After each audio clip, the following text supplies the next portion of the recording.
Hello नमस्कार दोस्तों, स्वागत है आपका हमारे YouTube चैनल पर एक बार फिर से। आज हम धमाकेदार धांसू मेटर लाए हैं नवरात्र स्पेशल। जी हाँ दोस्तों, मार्केट में बिल्कुल धमाल मचाने वाला, बिल्कुल बजेगा ही बजेगा ये गाना दोस्तों। 100% मेरा गारंटी है। जी हाँ दोस्तों, बहुत ही सुपर डुपर हिट मेटर है।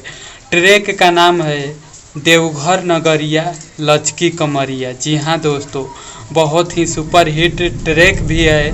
तो इस नवरात्र स्पेशल मेटर को सुनने से पहले मुझे आपसे रिक्वेस्ट है दोस्तों कि अगर आप अपने भाई के चैनल पर नया हैं तो चैनल को सब्सक्राइब करके बगल में बेल आइकन की घंटी ज़रूर दबाइएगा। संगीत से जुड़ी सारी जानकारी और लिखा हुआ गाना फ्री में सबसे पहले पाने के लिए।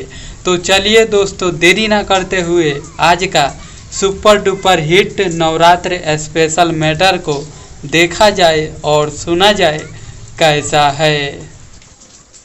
चलो ये भौजी थावे नगरिया पेनी लसरिया ले लो चुनरिया ले लो चुनरिया। चलो ये भौजी थावे नगरिया पेनी लसरिया ले लो चुनरिया ले लो चुनरिया। संगे संगे तू चल ये देवरू, संगे संगे तू चल ये देवरू, सिरवा झुकई हो माँ के दुआरिया। चल ये भौजी थावे नगरिया पेनी लसरिया ले लो चुनरिया ले लो चुनरिया। चल ये भौजी थावे नगरिया पेनी लसरिया ले लो चुनरिया ले लो चुनरिया। संगे संगे तू चल ये देवरू, संगे संगे तू चल ये देवरू, सिरवा झुकई हो माँ के दुआरिया।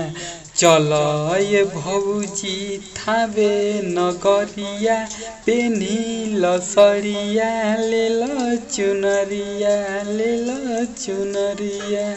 चल ये भौजी थावे नगरिया पेनी लसरिया ले लो चुनरिया।